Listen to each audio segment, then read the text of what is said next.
The street was quiet, too quiet for a Friday evening in Jackson, Mississippi. Then came the sound of tires screeching, 3 police cruisers stopping right in front of a small worn-down house. Inside, Tiana, a 17-year-old honor student, was sitting at the table helping her little brother with homework. Her mom yelled from the kitchen, "Don't open that door for nobody." But it was too late. The door burst open, and the officers stormed in like they were chasing a fugitive. Tiana froze. "Wait, what's going on?" she asked, voice shaking. The tallest officer pointed his flashlight right in her face. "You fit the description," he said. "Hands where I can see 'em." Her mother rushed out, "She's a minor. What are you doing?" But no one listened. One cop grabbed Tiana's wrist. She screamed, "I didn't do anything." He slammed her against the wall.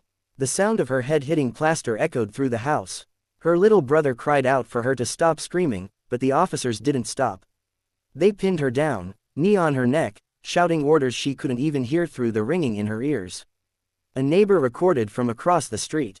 You could hear him whisper, "They're beating a kid, she's just a kid." Then the sound of silence. Tiana's body went limp.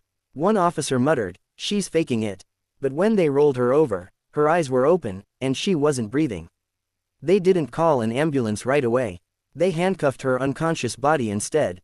Her mom screamed until her voice broke. Finally, an EMT truck arrived, lights flashing red across the quiet street that was now filled with people filming on their phones. 2 hours later, at Mercy General Hospital, doctors said she was in a coma. The officers wrote in their report that the suspect resisted arrest.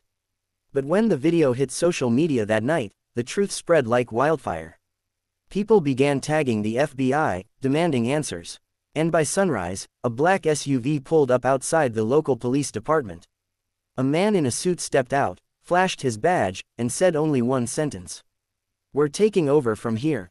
The air inside the police station turned heavy when the FBI agents walked in. The officers who had beaten Tiana stood behind their desks, pretending to type reports that no one cared about. Agent Marcus Hale, tall, calm, and unreadable, placed a folder on the chief's table. "We've reviewed the footage," he said quietly, "and I suggest you get your lawyers." The chief tried to stay composed. "Agent Hale, with all due respect, my officers were responding to a call. It was a misunderstanding." Marcus didn't blink. A misunderstanding doesn't put a 17-year-old in a coma, especially when every second of it is on video. Outside, the protest had already started.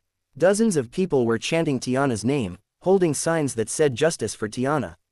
Her mother stood among them, holding her daughter's photo tight against her chest.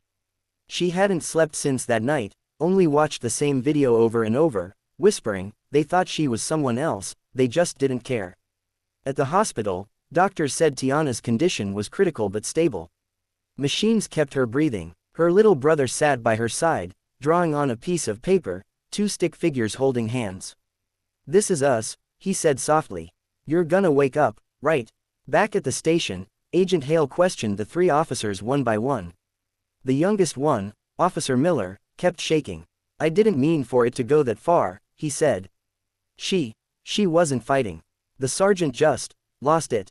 Hale leaned forward. "Who gave the order to go in without a warrant?" Miller looked down, silent. Then something strange happened. A call came to Hale's phone, an encrypted number. He stepped outside to answer. A woman's voice spoke fast and low, "Agent Hale, this isn't just about one beating. Those same officers have been part of 4 other, mistaken identity, cases. But someone's been erasing the reports." Hale's jaw tightened. "Who are you?" "Let's just say I used to work inside internal affairs," she replied. "Check file number 7C. You'll see who's been protecting them." The line went dead. Hale looked at the station's glass windows. Behind them, the same officers laughed like nothing had happened. He walked back in, face cold as stone. The tension in the room snapped like a wire. The chief tried to smile, but his hands were trembling. "Agent Hale, there's no need to make threats. We're cooperating fully." "Then show me file 7C, Hale said. The chief's eyes darted toward the records room. For a second, no one moved. Then Officer Miller stood up slowly. "Sir, that file isn't supposed to exist," he said. The chief glared at him.